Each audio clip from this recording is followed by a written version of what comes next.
ನನ್ನ ಹೆಸರು ಸುಧಾ. ನಾನು ಸೆಂಟ್ ಸೋಫಿಯಾ ಕಾನ್ವೆಂಟ್ ಹೈಸ್ಕೂಲ್ನಲ್ಲಿ ಕನ್ನಡ ಶಿಕ್ಷಕಿಯಾಗಿ ಕಾರ್ಯನಿರ್ವಹಿಸ್ತಾ ಇದ್ದೀನಿ. ಯುಗ ಯುಗಾದಿ ಕಳೆದರೂ ಯುಗಾದಿ ಮರಳಿ ಬರುತ್ತಿದೆ.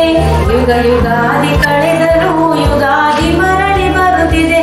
ಹೊಸ ವರುಷಕ್ಕೆ ಹೊಸ ಹರುಷವ ಹೊಸದು ಹೊಸದು ತರುತ್ತಿದೆ. ಹೊಸದು ಹೊಸದು ತರುತ್ತಿದೆ. ನಾನು ಹಾಡು ಯಾಕೆ ಹೇಳ್ತಿದ್ದೀನಿ ಅಂತಂದ್ರೆ, ನಾನು ಇವತ್ತು ಯುಗಾದಿ ಹಬ್ಬದ ಬಗ್ಗೆ ಮಾತಾಡ್ತಾ ಇದ್ದೀನಿ. ಯುಗಾದಿ ಹಬ್ಬ ಹಿಂದೂ ಹಬ್ಬಗಳಲ್ಲಿ ಒಂದು ಪವಿತ್ರವಾದಂತಹ ಹಬ್ಬ. ಅಷ್ಟೇ ಅಲ್ಲ, ನಮ್ಮ ದಕ್ಷಿಣ ಭಾರತದಲ್ಲಿ ಯುಗಾದಿ ಹಬ್ಬವನ್ನ ತುಂಬಾ ಸಂಭ್ರಮ ಸಡಗರದಿಂದ ಆಚರಿಸ್ತೀವಿ. ಅದರಲ್ಲೂ ಆಂಧ್ರ ಪ್ರದೇಶ, ತೆಲಂಗಾಣ, ಕರ್ನಾಟಕ ಮತ್ತು ಮಹಾರಾಷ್ಟ್ರ ರಾಜ್ಯಗಳಲ್ಲಿ ತುಂಬಾ ಹೊಸ ವರ್ಷವನ್ನ ಹೇಗೆ ನಾವು ಸ್ವಾಗತ ಮಾಡ್ತೀವೋ, ಜನವರಿ 1 ಎಲ್ಲರಿಗೂ ಹೊಸ ವರ್ಷ ಆದ್ರೆ ನಮಗೆ ಯುಗಾದಿ ಹಬ್ಬ ಹೊಸ ವರ್ಷವಾಗಿ ನಾವು ಅದನ್ನ ಆಚರಿಸ್ತೀವಿ.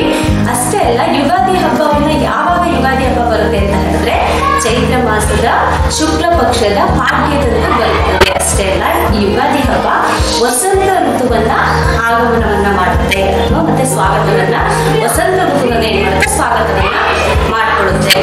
ಅದೇ ಅಲ್ಲದೆ ಯುಗಾದಿ ಪದದ ಒಂದು ಅರ್ಥವನ್ನ ನಾವು ನೋಡ್ತಾ ಹೋಗೋದಾದ್ರೆ, ಯುಗ ಪ್ಲಸ್ ಆದಿ. ಯುಗ ಅಂತ ಅಂದ್ರೆ ವರ್ಷ, ಹೊಸ ವರ್ಷ. ಆದಿ ಅಂತ ಹೇಳಿದ್ರೆ ಆರಂಭ. ಹೊಸ ವರ್ಷದ ಒಂದು ಆರಂಭವನ್ನ ಯುಗಾದಿ ಅನ್ನೋ ಒಂದು ಪದ ಹೇಳುತ್ತೆ.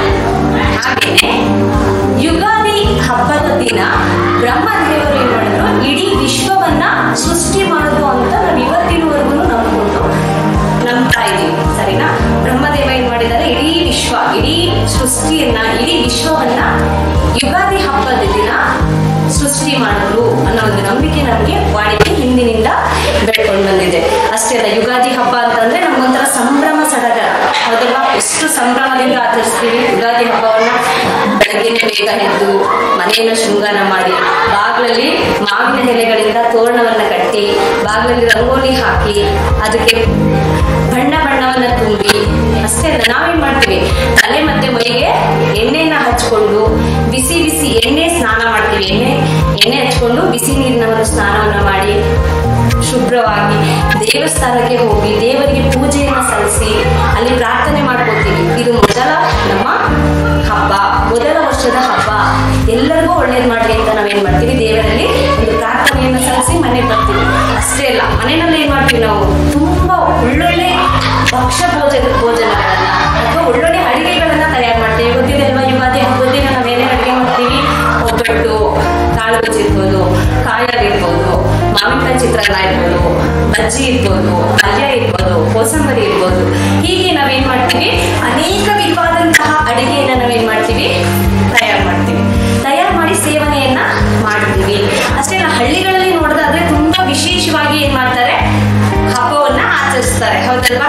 ರಾತ್ರಿ ಟೈಮು, ಈ ಬೆಳಿಗ್ಗೆ ಇಷ್ಟು ಸಂಭ್ರಮ ಸಡಗರ ಇದ್ರೆ ರಾತ್ರಿ ಇವತ್ತು ಏನ್ ಮಾಡ್ತಾರೆ, ರಂಗ ಅಂತ ಇರುತ್ತೆ, ರಂಗದ ಬೀದಿ ಅಂತ ಇರುತ್ತೆ. ಆ ರಂಗದ ಬೀದಿನಲ್ಲಿ ಇಡೀ ಊರಿನ ಜನ ಎಲ್ಲ ಸೇರ್ತಾರೆ.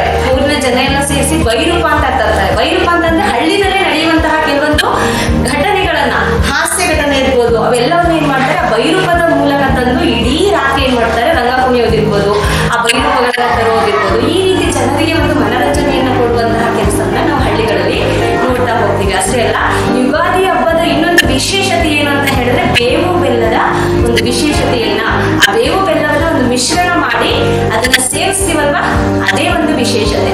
ಹೇಗೆ ಅಂತ ಹೇಳಿದ್ರೆ, ಇವಾಗ ಬೆಲ್ಲವನ್ನ ನಾವೇನ್ ಮಾಡ್ತೀವಿ, ಸಿಹಿ ಅಥವಾ ಸುಖಕ್ಕೆ ಹೋಲಿಸ್ತೀವಿ, ಬೇವನ್ನ ಕಹಿ ಅಥವಾ ಕಷ್ಟಕ್ಕೆ ಹೋಲಿಸ್ತೀವಿ. ಈ ಪ್ರತಿಯೊಬ್ಬರ ಜೀವನದಲ್ಲೂ ಕಷ್ಟ ಸುಖ ಅನ್ನೋದು ಬರ್ತಲೇ ಇರುತ್ತೆ. ಯಾರು ಸುಖದಲ್ಲೇ ಇರೋದು, ಕಷ್ಟದಲ್ಲೇ ಇರೋದು. ಈಗ ಕಷ್ಟ ಸುಖ ಅನ್ನೋದು ಪ್ರತಿಯೊಬ್ಬರ ಒಂದು ನಾಣ್ಯದಲ್ಲಿ ಎರಡು ಮುಖಗಳು ಹೇಗಿರುತ್ತೋ ಹಾಗೆ ಪ್ರತಿಯೊಬ್ಬರ ಜೀವನದಲ್ಲಿ ಕಷ್ಟ ಸುಖ ಅನ್ನೋದು ಬರ್ತಾ ಇರುತ್ತೆ. ಹಾಗೆ ನಾವೇನ್ ಮಾಡ್ಬೇಕು, ಆ ಕಷ್ಟ ಸುಖ ಬಂದಾಗ ಅದನ್ನ, ಕಷ್ಟ ಬಂದಾಗ ಅಯ್ಯೋ ನನಗೆ ಕಷ್ಟ ಬಂದ್ಬಿಡ್ತಲ್ಲಪ್ಪ ಅಂತ ಹೋಗ್ಬೋದು, ಸುಖ ಬಂದಾಗ ಅಯ್ಯೋ ನಾನು ಸುಖದಲ್ಲಿದ್ದೀನಿ ಅಂತ ತುಂಬಾ ಹಿಡ್ಬೋದು. ಇದೆಲ್ಲ ಮಾಡಬಾರ್ದು. ಆ ಬೇವು ಬೆಲ್ಲವನ್ನ ಸವಿಯೋದು ಅದಕ್ಕೇನೆ.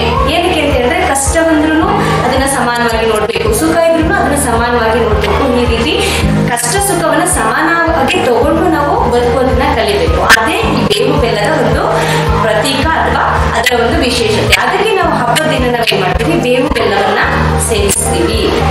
ಹಾಗೇನೆ ನಾವೇನ್ ಮಾಡ್ಬೇಕು, ಇದು ಒಂದು ಹೊಸ ವರ್ಷದ ಆರಂಭದ ಹಬ್ಬ ಆಗಿರೋದ್ರಿಂದ ಎಲ್ಲರನ್ನು ಪ್ರೀತಿಸೋಣ. ಅನ್ಯೋನ್ಯವಾಗಿರೋಣ, ಖುಷಿಯಿಂದ ಎಲ್ಲರೊಟ್ಟಿಗೆ ಒಂದು ಸಹಬಾಳ್ವೆಯ ಜೀವನವನ್ನ ನಡೆಸೋಣ ಅಂತ ಎಲ್ಲರಿಗೂ ಹಾರೈಸುತ್ತಾ ಎಲ್ಲರಿಗೂ ಮತ್ತೊಮ್ಮೆ ಯುಗಾದಿ ಹಬ್ಬದ ಹಾರ್ದಿಕ ಶುಭಾಶಯಗಳು. ಎಲ್ಲರಿಗೂ ಧನ್ಯವಾದಗಳು. Happy Yugadi to one and all. May this new year bring good fortune to everyone. Be happy, healthy and have a progressive life.